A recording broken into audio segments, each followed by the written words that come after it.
Fallout 4 was a good experience. It wasn't the greatest thing out there, but it was good enough. I had a good time. I enjoyed most of it. And at the end of the day, I think it did the most important thing a game can do. It was fun. I like fun. I enjoy fun. I think when a game is fun, I'm gonna probably like it no matter what it does. And Fallout 4, for all its faults, and it definitely did have some of them, you can't deny it, it was fun at the end of the day. It was good enough. And now, at this point, we are slowly moving forward to the point where Fallout 4 is going to be considered a masterpiece soon. Not necessarily because it is a masterpiece. I think it lacks a lot of things that would make it a masterpiece, obviously. But it's definitely not bad. But surely just because of the fact after Fallout 4, the dip in Bethesda quality has been enormous. Fallout 76 is a joke that I don't even honestly want to talk about today. Starfield is a disappointment, and everything Bethesda have said for the past decade has been absolutely revolting for anyone who has a simple shred of decency in them. Bethesda doesn't like us. They think we're stupid. They unironically think we're stupid, by the way. They literally are talking about how we are too stupid to have another Morrowind release. Have you ever considered, Bethesda, that you will never be able to even make another Morrowind at this point? You're just too talentless, too stupid yourself? And that's a big part of the problem, because these people unironically think that they're really good and really smart. Well, they're none of that. They're obviously garbage at their job, and well, the failures that Bethesda have done in the past decade kind of prove it.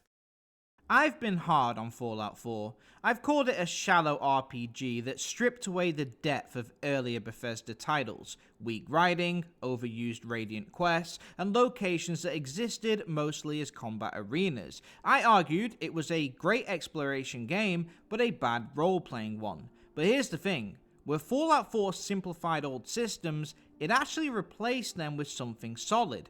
Better combat, excellent dungeon design, and meaningful new mechanics like power armor and settlement building. Despite its Excellent dungeon design, I guess, is a little bit too much for me, because while the locations were pretty decent, overall, the design-wise, they are miles ahead of anything that Starfield has ever actually given us, for example. But they were kind of dull. You know, when you go into Fallout 3 a building or Fallout New Vegas, you expect there to be something cool at the end. But a lot of locations about Fallout 4, they kind of didn't have that, you know? So it made exploring a little bit dull at some point. flaws, Fallout 4 was still considered a solid Bethesda game. Bigger, better looking, and more polished than what came before. With deeper RPG systems and better writing, it could have been an all-timer. Love it or hate it, Fallout 4 was seen as either a step forward from Sky. Honestly, we don't speak about this enough, but yeah, Fallout 4, if the writing was just better, you know, if the Brotherhood made sense, they haven't made sense for decades at this point, if the Railroad wasn't a retarded joke, and the Institute weren't dumbasses for no reason, and the Minutemen actually even mattered, then it would have been good. You know? Just a little bit of that Fallout New Vegas depth and reasoning to the every side why they are good. Because otherwise it's just superficially not good. For example, the Institute is the boogeyman of the Commonwealth. What does that mean? Well, they replace you with synths. Why? I don't actually know. I don't think anyone really knows. Like, obviously, the hidden idea that everyone is supposed to figure out is that they want to control the world, but I mean, never really works out for them like that, you know? They get these synths in the positions of power, and then nothing happens. They're just there. And if those places have like anti-synth ideas and views, nothing changes. So they just replace them with synths that don't know that they're synths for no reason. It's pretty stupid. The Brotherhood is just there to kill the Institute, Which I don't really understand why the Brotherhood wants to kill the Institute, not just take all of their shit. But, I guess that's a thing. And then there's the two factions that no one knows what they do because they're that boring.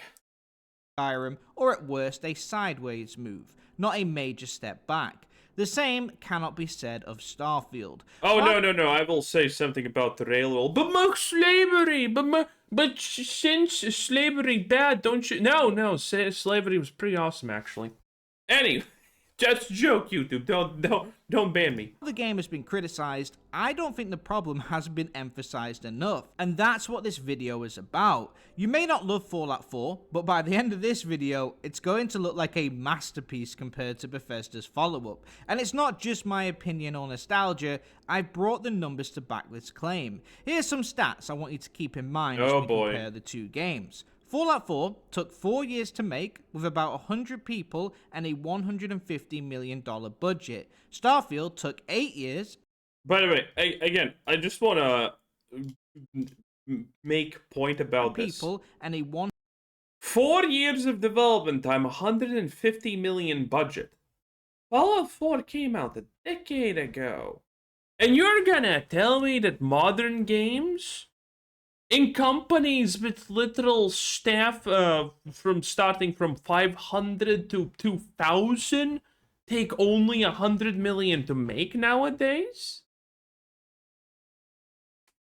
Again, nothing in this world makes sense when we look at the numbers.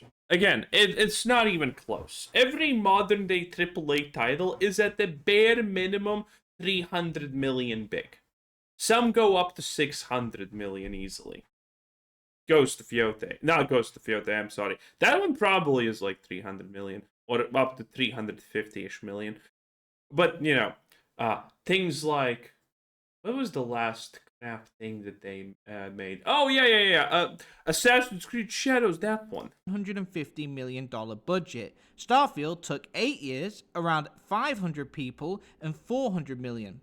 In other words, Starfield took twice as long, with 5 times the team.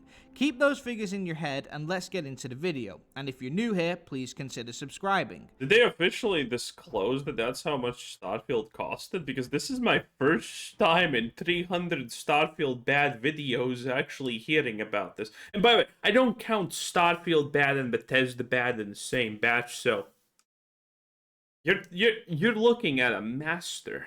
So first up, open world design.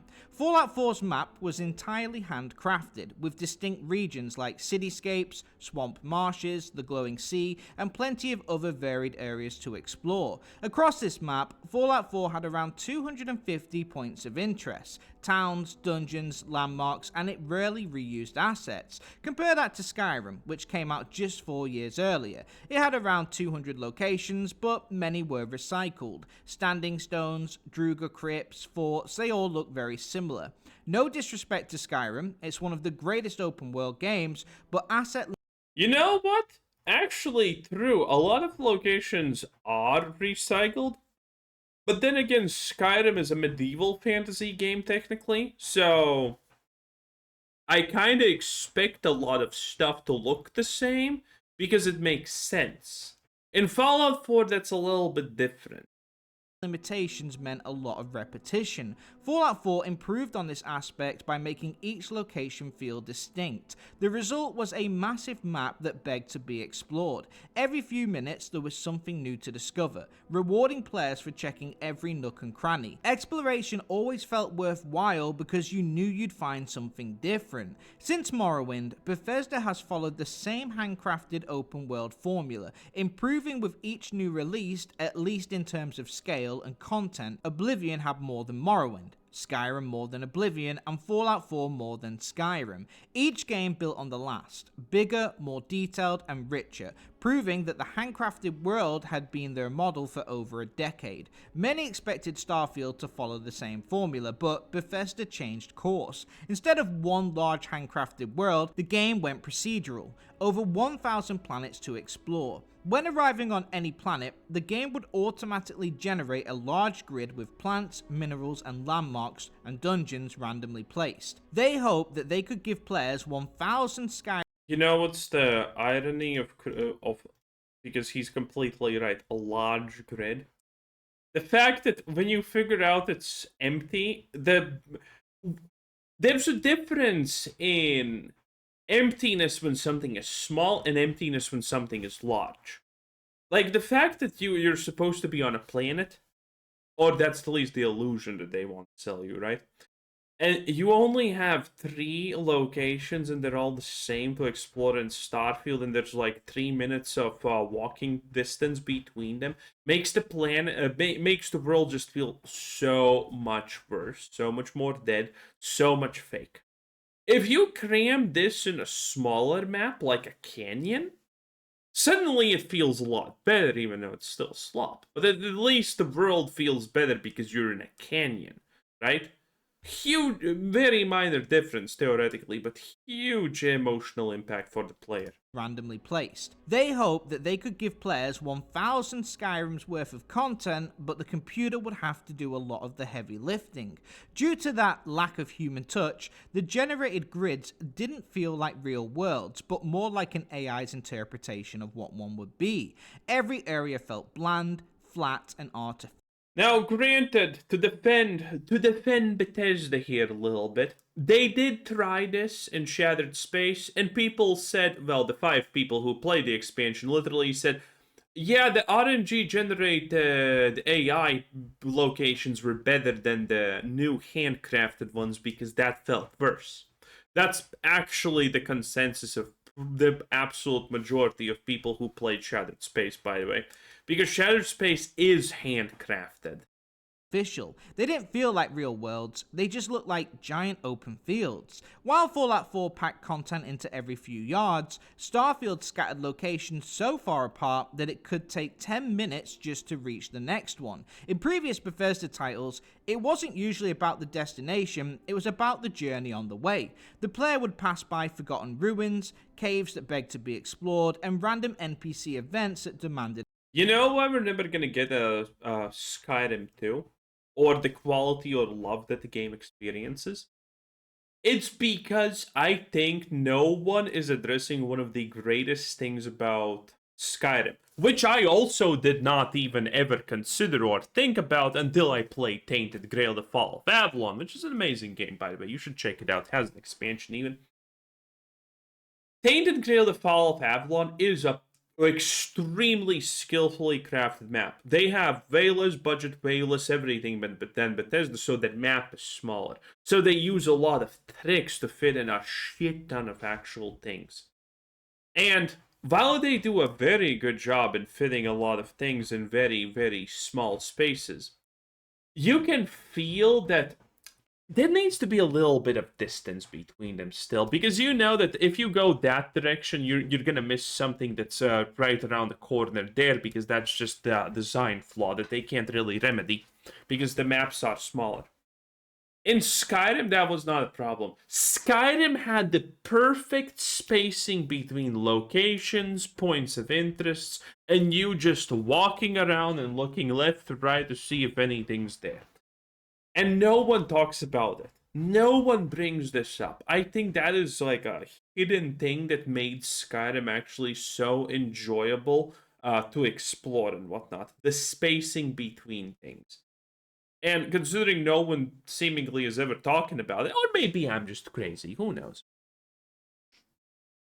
I think because of that, no one's gonna succeed in making the next Skyrim. Because no one has even considered that in creating when creating a game. The tension. It made the player want to walk everywhere because there was so much to see on the way. In Starfield, there is nothing in between, so it becomes incredibly boring. The long walk is just that. And unlike Fallout 4, there's no radio station to entertain you. What makes this issue worse is that because it is procedurally generated, locations and points of interest often repeat. Players would run into the same landmarks, dungeons, and biomes across. Isn't this a unique location only on one planet that's handmade and you never see it again because it's stupid? Similar planets. So not only is the walk to the destination more boring now, but the actual place you're going might be something you've already seen 10 times. Straight away, this kills the joy of exploring.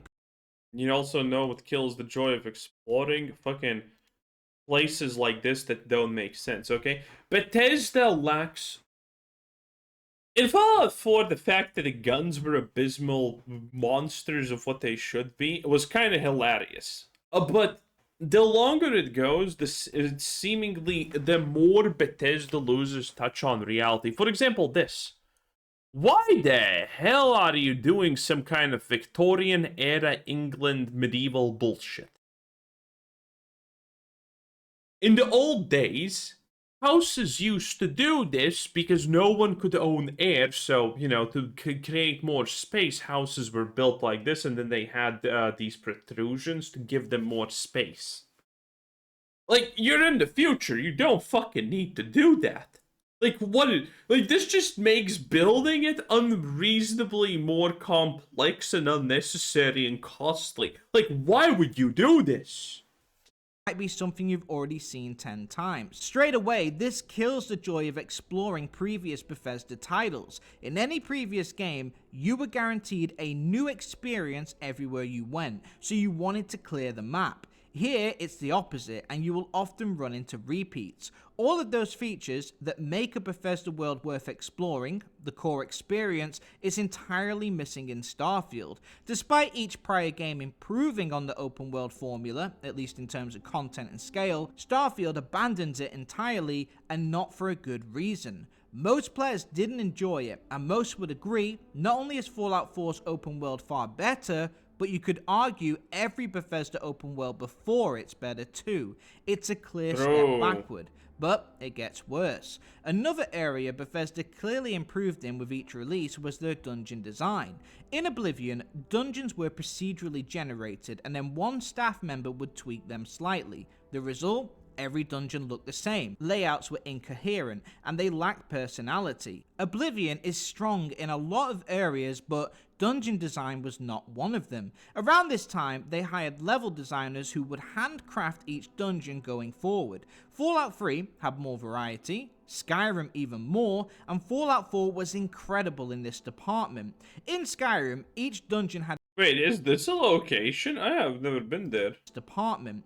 In Skyrim, each dungeon had a unique layout, but many assets were reused. If you've explored Druga crypts, you know exactly what I'm saying. Different layouts, True, but it is a crypt at the end of the day. but they all look nearly the same. An improvement on Oblivion's copy-paste design, but still room for improvement. I have plenty of criticisms of Fallout 4, but level design isn't one of them. I've recently spent 200 hours exploring its dungeons, and the results are staggering. Every dungeon feels completely unique, different layouts, assets, True, but some of them do look nonsensical and stupid because they don't make, logical sense. and environmental storytelling, each one offering something new, and they're huge, with real scale. While Skyrim sometimes gave us one-room dungeons or copy-paste layouts, Fallout 4 made sure every dungeon was unique, sprawling, and memorable. That's 250 unique dungeons, interiors, and locations, every one handcrafted for players to explore. It's a massive You know what absolutely pisses me off, by the way, about Fallout in general? It's the fact that the bombs literally fell hundreds of years ago, but there's still skeletons they are in their positions when they died when the bombs fell, which makes no sense. Like, come on. I always hated that, because they shouldn't be like that. They shouldn't. to explore. It's a massive achievement in open world design. Every Bethesda title improved both the quantity and quality of dungeons until Starfield, which is the first to take a step backward. Overall, this game featured around 82 locations to explore, which is less than 1/3 of Fallout 4's, but it gets worse. Most of these locations Actually, I would say 76 was also a step backward, because it had unique places, but those places just were kind of boring and lame and shallow. Fallout 4, yeah, a lot of places did not make sense when you thought about it, but Fallout 76 did not make sense, and it was kind of fucking dull. lack personality, copy-paste barracks, science outposts, or small lodgings with no story or purpose. For example, I ran into an empty barracks on screen now. Nothing to find, no plot, no occupants, just an empty space. I saw this exact same location around 20 times while exploring in Starfield, and these aren't even true dungeons. Subtract those and you're left with only about 12 to 20 actual dungeon layouts. So what Bethesda did was handcraft around 20 actual dungeons and procedurally generate them on 1,000 planets. That is a big issue. Naturally, players would constantly run into repeat locations and find the same dungeons on every single planet. So rather than exploring new interiors, you were revisiting the same ones over and over. Yeah, that is one thing that people misunderstand about Starfield, and it's the fact that the original one had handcrafted locations, and 2 of them were actually pretty cool. Surprisingly, don't know how that happened. But yeah, it had handcrafted locations, and you could recognize them being handcrafted. But considering they were literally RNG peppered in amongst your normal exploration, no one ever saw them. Because they were competing with all the other RNG locations that were possible.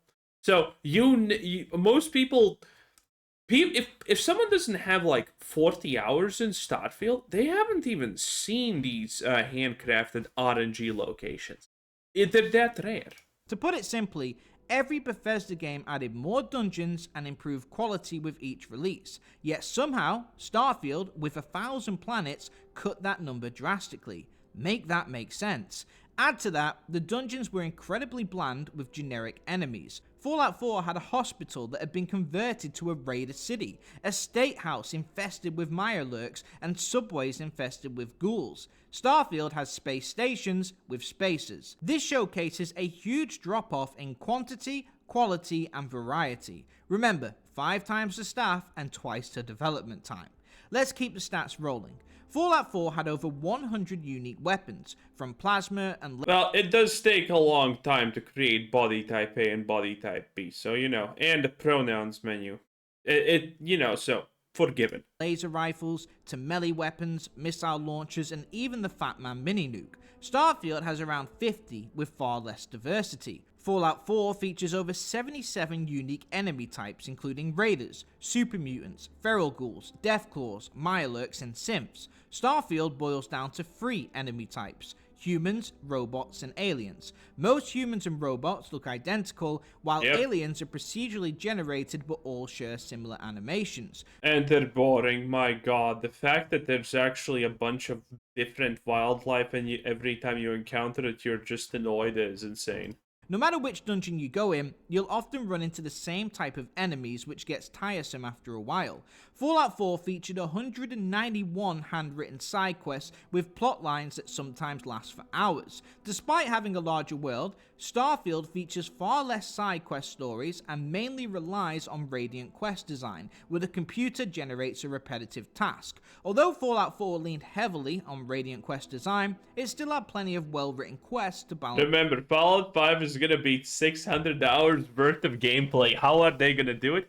AI, obviously. It out. Starfield, on the other hand, was primarily Radiant quests. Although it wasn't well written, the main story of Fallout 4 typically takes around 30 hours to complete by itself. Starfield's can be completed in just 20. Overall, just by the numbers, Fallout 4 offered far more than Starfield, despite Starfield having twice the development time and 5 times the team size. Now, I just want to touch on the world building and lore. Now, prior to Starfield, Bethesda had never had to create a universe's backstory themselves. The Elder Scrolls Continent, History, Races, and Factions were created by Ted Peterson and Julian LeFay back in 1994.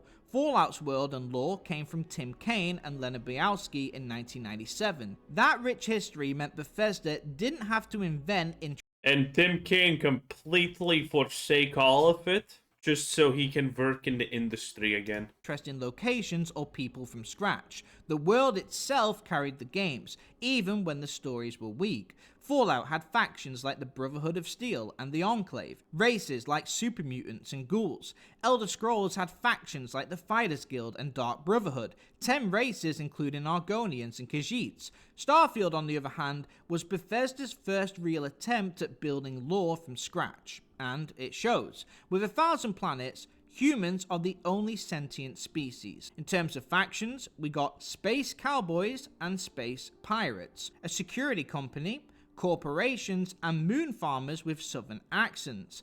Earth cultures just transplanted into space. Starbucks became Terrabrew. Wells Fargo became Gallbank. No aliens, no cosmic mysteries, just humans doing what we do on Earth now, reskinned for space. Instead of a new universe, it feels flat, familiar, and uninspired. I'll be honest, modern Bethesda's writing has never been great, but that old established lore written years ago allowed them to get away with it. Fallout 4's story was boring, but the the worlds were just more interesting. A post-apocalyptic place is way more interesting than a futuristic human society, because either it's gonna be dull and boring like current modern society, or you need to actually insert things that make it interesting. And God knows Bethesda is not gonna pull an expanse on us. world itself is interesting. With Starfield, this didn't happen. On one hand, Fallout 4's writing versus Starfield is pretty equal, but the world building is a huge step backwards. Most players probably expect. Oh, I would not say that in the I would not say that in the slightest. Fallout 4's writing is miles ahead of Starfield in every way. Alien races, factions, and rich histories like Mass Effect, yet Starfield delivers none of that. Space is the one setting with no rules, no borders, and no limits. Billions of planets, unknown physics, alien races, cultures that could evolve in ways we can't even imagine. And with all of that freedom, Bethesda chose the safest, least imaginative option possible: humans in space. Modern Earth culture, modern slang, modern politics, modern corporations. There was an attempt at something. Have you noticed how in the capital city everyone is wearing just like random fucking retardedly looking clothing? All of it is the same? Yeah, that was their attempt at world building. Reskinned and scattered across the stars. Instead of building a new universe, Starfield transplanted the one we already know, the one we live in right now. Yeah, you see this? Everyone has these types of costumes. Everyone's wearing something like this for no reason. And then the capital, it's even worse because they're different colors, so... That's why it doesn't connect. It's not that space itself is inherently boring, it's that something infinite was shrunk into something painfully familiar. As a result, many players who fell in love with the deep lore of previous Bethesda titles found this one wanting. And then there's the decline in DLC quality. Fallout 4 gave players Nuka-Cola World and Far Harbor, two large expansions with unique maps, on top of other small additions. Each of these felt substantial and added to the experience, earning fair scores. Starfield's latest DLC, Shattered Space, sits at a score of 4.9, felt rushed and more like cut content from the base game than an actual expansion. The map felt not only small, but it lacked character, and the main story could be completed in under 4 hours. Back in the day, Bethesda were the kings of DLC. Oblivion's Shivering Isles is still considered one of the greatest game add-ons of all time. Fallout 3 had 5 additions, each adding new areas to explore. Skyrim added house building, a vampire skill line, and an entire new island to explore. Fallout 4's DLCs were not loved by all, but they were still leagues ahead of Starfield's new expansion, and cheaper, by the way. Either way, the fact remains, when it comes to DLC, Starfield also shows a sign of regression here. Now, I can accept that Starfield improved in some ways and added new features as well. The shipbuilding mechanic was fantastic, and no prior Bethesda game offered this feature. Bethesda also added mining, crafting, and modular outposts, giving players activities beyond combat. We already had mining and crafting. Systems are fresh, but I would argue other Bethesda titles took larger strides. Morrowind had no voice acting, low graphics, dice roll combat, and a bare bones UI. Oblivion improved all of that and took the series to new heights. Skyrim added shouts, magical powers, and house building. Fallout 4 brought a Bethesda world to a new console generation with modern graphics, refined combat and movement, quick slots, quality of life improvements, and new systems like settlement building, power armor, and companion storylines. Each Bethesda title may have removed RPG depth or stripped some mechanics, but you cannot deny from a purely technical standpoint, they did push the studio forward with large jumps in between. Starfield is the first game I felt took this backwards too. Its UI is outdated, the planet navigation tab is confusing, loading screens are more common, and graphics, although improved, are not that much of an improvement to Fallout 4. Look at the jump from Morrowind to Oblivion, or from Skyrim to Fallout 4. Now look at Starfield compared to Fallout Honestly, I can't tell the difference. I cannot tell the difference. 4. It's only a slight improvement, and compared to modern games like Cyberpunk or Red Dead Redemption 2, it's miles off the mark. So overall, in regards to technological leaps, I would argue Starfield has made the least strides when compared to every previous Bethesda title release. In fact, Fallout 4 actually reduced loading friction, shorter loads than Skyrim, no loading screens in the open world, and usually just one per dungeon. Starfield goes the opposite direction, with longer, more frequent loading screens. I remember when people complain about the elevator loading screens at Fallout 4, because man, it wasn't long for me, but that's not because my PC was good. I don't even know why they were not long for me. But for some people, dude, they spent like 2-3 minutes in those elevators. It was fucked. Even requiring them for basic interior spaces like one-room shops. From a technical standpoint, it feels like a step backwards. Here's the truth. Starfield was a massive downgrade when compared to Bethesda's previous title Fallout 4. That game had more dungeons, more enemy variety, a larger handcrafted map, more story side quests, more weapon variety, better DLCs, and I mean, it literally had more everything. Everyone knows that's true. Anyway, that was AVV Gaming 10 out of 10. Bye!